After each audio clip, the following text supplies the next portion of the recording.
پہلے تو ہم شکایت کرتے تھے وہابیوں سے، کیونکہ وہ قرآن کی آیتیں پڑھ کے ہم پہ ڈالتے تھے.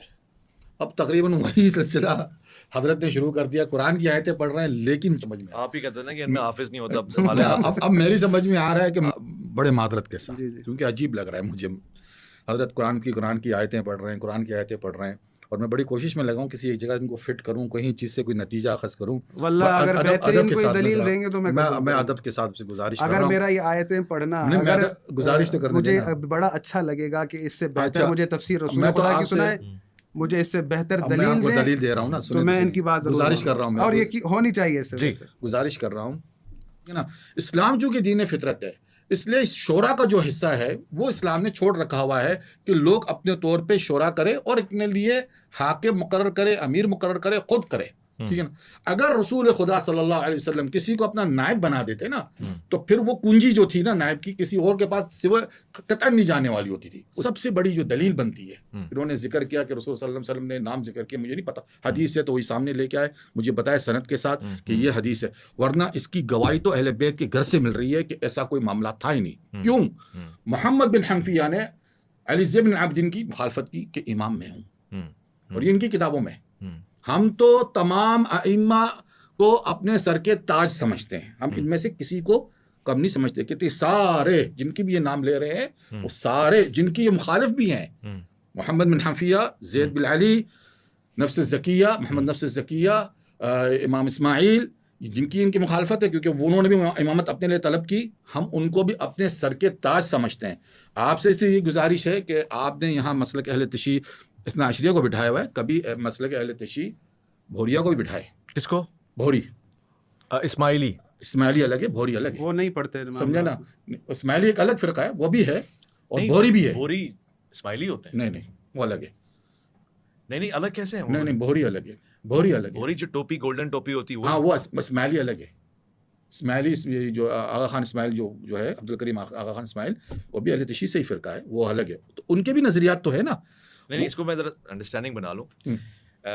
حضرت امام جعفر صادق کے بڑے صاحبزادے اسماعیل، اب یہ اسماعیلی سارے اسماعیلی آغا خانی بھی بوری بھی، کیونکہ ان سب کے ہیں. دیکھیں بوری نہیں ماننے تو سب کے، لیکن آگے جو کرامتا جاتا ہے نا فرقہ، آگے امام ہی کے آگے کی تو تفریق بتا رہا ہوں. نثار والے ہو گئے. ابھی تو بوری تو نماز پڑھتے ہیں بھی ہیں، اسماعیلیوں کا تو میں نے نہیں دیکھا. ایسا ہی ہے. ہاں بوری ہے، لیکن اسماعیلی دونوں. بوری نماز بھی پڑھتے ہیں، روزے بھی رکھتے ہیں، سمجھا نا، اس میں کوئی وہ نہیں. لیکن ایک بات بتا رہا ہوں، ان کا ایک نظریہ ہے نا امامت کے حوالے سے. ہمارا تو امامت کے حوالے سے نظریہ الگ ہے، بہت ہی مختلف ہے ان سب فرقوں سے، لیکن ہم ان سب کو اپنا سر کا تاج سمجھتے ہیں. کسی کو ہم وہ نہیں کہتے ہیں کہ نہیں یہ کہ نہیں، یہ سب سے سب جو ہے نا اہل سنت کے لیے سر کے تاج ہے، کیونکہ ان سے علم حاصل ہوا، ان سے دین پھیلا ہے. ایک الگ ہمارا جو نظریہ ہے. تو بات یہ ہے کہ جب اگر ایسی کوئی بات ہوتی جس میں ذکر ہوتا نام کا، تو ان کے آپس میں اہل بیت میں کیوں اختلاف ہوتا؟ یہ تو سب سے بڑا دلیل ہے. بسم اللہ الرحمن الرحیم. دیکھیں میں جو لاسٹ جملہ میرا آ رہا تھا جواب کے لیے تو ٹرن چلا گیا تیجانی صاحب کے پاس. دیکھیں یہ جو بات کی انہوں نے اختلاف کی، آپ کو میں کیسے سمجھاؤں کہ اگر یہ ان چیزوں پر، ان واقعات پر غور کرتے تو یہ سوال ہی نہ اٹھاتے. اللہ رب العالمین نے حضرت یوسف کو خواب دکھایا. حضرت یوسف نے خواب دیکھا، حضرت یعقوب کو بتایا، بابا میں نے دیکھے 11 ستارے چاند سورج مجھے سجدہ کر رہے ہیں. حضرت یعقوب نے کہا کہ یا بنی لا تقصص رؤیاک علی اخوتک فیکیدوا لک کیدا، اپنا یہ خواب بھائیوں کو مت بتانا، وہ تیرے خلاف چال چلیں گے. ان شیطان للانسان عدو مبین، شیطان انسان کا ہے ہی کھلا دشمن. تو وہ یہ جانتے تھے نبی کہ بھائی یہ خواب کی تعبیر کو درک کر لیں گے کہ اس کی معنی ہے حاکمیت و ولایت. اچھا.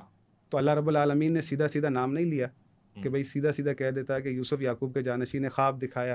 تو بات یہ ہے کہ بھائیوں نے کہا کہ فلما ذهبوا به واجمعوا ان يجعلوه في غيابة الجب، ہمارا اس بات پر اتفاق ہے، اجماع ہے کہ اس کو اٹھا کے کنویں میں پھینک دیں. اللہ رب العالمین نے مقرر کیا حضرت یوسف کو. بھائیوں نے اختلاف کیا، حسد کیا کہ یہ منصب اسے کیوں ملا، اٹھا کے کنویں میں پھینک دیا. اب آپ انکار کریں کیونکہ بھائیوں نے نہیں مانا، اختلاف تھا کہ حضرت یوسف نبی نہیں ہے.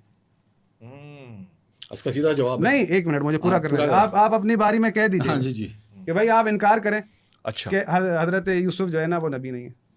بھائیوں نے نہیں مانا، بھائیوں نے اختلاف کیا. کس لیے؟ کیا اختلاف تھا؟ وہ تو بچے تھے کہ یہ منصب اسے کیوں ملا ہے. وہ تو خواب کے ذریعے سمجھ گئے کیونکہ انہیں پتہ چل گیا تھا کہ اس نے یہ خواب دیکھا ہے، اس کے بعد حاکمیت و ولایت ہے. تو انہوں نے نہیں مانا. تو اب یہ کوئی بھی آپ کو دلیل بنانے والا یہ دلیل بناتے نہیں ملے گا کہ بھائی حضرت یوسف نبی نہیں ہے کیونکہ بھائیوں نے اختلاف کیا.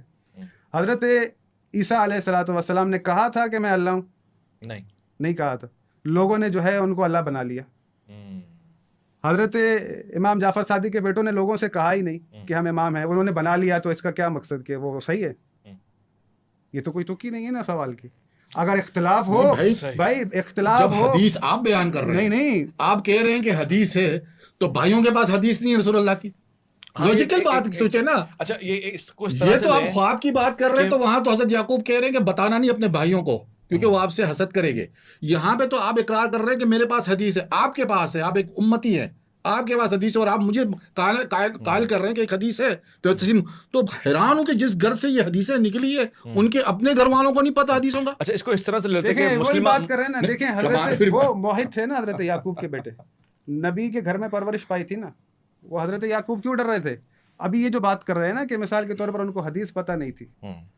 دیکھیں نہیں, میں کہہ رہا ہوں حدیث آپ کہہ رہے ہیں حدیث پتہ نہیں تھی. یہ جو ہے ساری باتیں, امام جو بھی ہوتا ہے اس کے لیے نص ہونا ضروری ہے, کہ اس کے لیے نص موجود ہو, وہ بتائے. اب آپ جب ہمارے پاس یہاں اصول کافی کا چیپٹر اٹھائیں گے تو پہلے امام امیر المومنین کی جو ہے نا نص اور جو ہے اس کے سارے وہ دلائل موجود ہیں. پھر امام حسن کی نص اور سارے دلائل موجود ہیں, وہ سارے موجود ہیں. اب یہاں پر جیسا کہ میں نے کہا کہ بھئی لوگ اگر کسی کے پیچھے چل پڑتے ہیں, دیکھیں لوگوں نے اس طرح سے اشتباہ کیا کہ بھئی یہ قیام کر رہے ہیں لہذا یہ امام ہے. انہوں نے کب کہا کہ ہم امام ہیں؟ کبھی ان کا دعویٰ دکھائیں, کبھی کوئی معجزہ دکھایا انہوں نے. امام, میں آپ کو معجزہ بتاتا ہوں امام جعفر صادق علیہ الصلوۃ والسلام کا, کہ انہوں نے ایک شک کرنے والے نے شک کیا کہ وہ حضرت زید کے پیچھے چلے گئے, تو امام کے پاس کافی عرصے بعد لوٹ کے آیا. کیوں شک کیا اس نے؟ یہ روایت بھی ہماری کتابوں کے اندر موجود ہے کہ ایک امام جعفر صادق علیہ الصلوۃ والسلام کا صحابی تھا, اس نے دیکھا کوفے کے اندر کہ حضرت زید کے ہاتھ میں جو ہے نا وہ قرآن ہے, وہ کہہ رہے ہیں کہ اس کے ناسخ و منسوخ میں جانتا ہوں, جو بھی اس میں لکھا ہے سب کا شارح میں ہوں. تو اس کے شک پڑا کہ بھئی یہ بھی دعویٰ کر رہا ہے. بات یہ ہے کہ ویسا علم بھی تو ہو. وہ اس نے امام جعفر صادق کے پاس آنا جانا چھوڑ دیا. کافی عرصے بعد آیا, امام نے کہا تم ہمارے پاس آتے نہیں ہو. سوال لوجیکل وہیں پہ آ جاتا ہے. آپ نے ہمیں حدیث بتائی ہے جی, آپ نے کہا کہ حدیث میں ہر ایک کا نام کا ذکر ہے. آپ کہہ رہے مستند حدیث ہے, ابھی تک میں نے وہ حدیث اپنے طور پہ نہیں دیکھی, لیکن بہرحال اگر آپ کے پاس وہ حدیث ہے تو امام جعفر کے بھائی کے پاس, امام اسماعیل کے پاس حدیث کیوں نہیں تھی؟ امام محمد بن حنفیہ جو حضرت علی کے بیٹے تھے, ان کو یہ حدیث کیوں نہیں ملی؟ اور اگر ملی اور انہوں نے خیانت کیا تو پھر ایک آیت ہے اللہ تعالیٰ سے, ان الذین یکتمون ما انزل من البینات والہدى من بعد ما بیناہ للناس فی الکتب اولئک یلعنہم اللہ ویلعنہم اللاعنون. مذاق ہی ہے آیت کہ آپ کو حق کی اگر پتہ ہو, آپ کو یہ حق ہے, ٹھیک ہے نا, امامت تو آپ کے لیے بڑا رتبہ ہے. امام محمد حنیفہ کو پتہ ہو کہ یہ حضرت زید بن عابدین امام ہے, ٹھیک ہے نا, اور میں امامت کا مطالبہ کر رہا ہوں, تو پھر یہ آیت ان کے پر آئیں گی. پہلی بات تو یہ ہے کہ پہلے آپ ثابت کریں, وہ روایات لے کر آئیں کہ انہوں نے دعویٰ کیا امامت کا, کہ ہم منصوص من اللہ ہیں, ہم اللہ کے رسول کے اوصیہ ہیں. بات یہ ہے کہ بھائی سیدھی کامن سینس کی بات ہے. اللہ کا ارادہ ہے انما یرید اللہ لیذھب عنکم الرجس اہل البیت ویطہرکم تطہیرا. رسول خدا صلی اللہ علیہ وآلہ وسلم کے بعد ایک واضح چیز صاف واضح نظر آتی ہے کہ رسول خدا دنیا سے گئے ہیں. رسول خدا نے وصیت کی تھی میرے بعد میرے 12 جانشین ہوں گے. جو پہلا جانشین بنے, دوسرا بنے, تیسرا بنے, کوئی بھی بنے, وہ یہ کہہ کر بنے کہ رسول خدا نے جو 12 کہے تھے, پہلا میرے لیے کہہ کر گئے, دوسرا میں کہے کہ میرے لیے کہہ کر گئے. اگر ایسا ہے تو پھر تو ٹھیک ہے. میں آپ کو دکھاتا ہوں کہ امیر المومنین نے کہا ہے کہ میں رسول خدا کا جانشین ہوں. امام حسن نے کہا ہے کہ ہم وہ ہیں جن کے لیے آیت تطہیر اتری ہے. اللہ کے رسول, اچھا دیکھیں, اگر مثال کے طور پر امام مہدی ہیں تو امام مہدی کا نام بھی موجود ہے اور وہ غیبت میں ہے. چلو ٹھیک ہے, ہم کہتے ہیں غیبت میں آئیں گے. بھائی جب اللہ کے رسول امام مہدی کے لیے بتا رہے ہیں تو بیچ والوں کے لیے بھی لازمی بتایا ہے. ایسا تو نہیں ہے کہ وہ کہہ دیں کہ 12 ہوں گے تو 12 ہوں گے. تو 12 آپ کے جو اکابرین محدثین نے لکھا ہے, فتح الباری کے اندر آپ دیکھ لیں کہ انہوں نے جو 12 لکھے ہیں اس میں یزید بھی شامل ہے, مروان بھی شامل ہے, آل مروان بھی شامل ہے. یہ سب جو ہے آپ منسوب کرتے ہیں کس سے؟ اللہ کے رسول سے, کہ اللہ کے رسول کے خلیفہ ہیں. تو انہوں نے نہ کبھی کہا کہ ہم اللہ کے رسول کے خلیفہ ہیں, نہ ہمیں اللہ نے بنایا ہے, لیکن آپ کے تمام اکابرین ان کو لکھتے ہیں کہ یہ اللہ کے خلیفہ ہیں, اللہ کے رسول کے خلیفہ ہیں. کس تک میں بھائی؟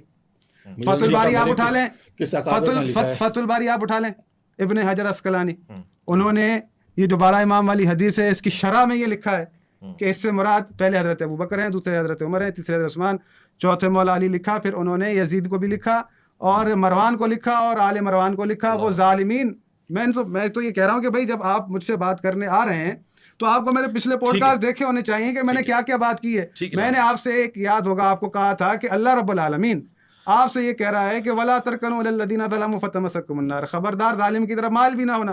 اللہ نے لعنت کی ہے ظالموں پر. ٹھیک ہے.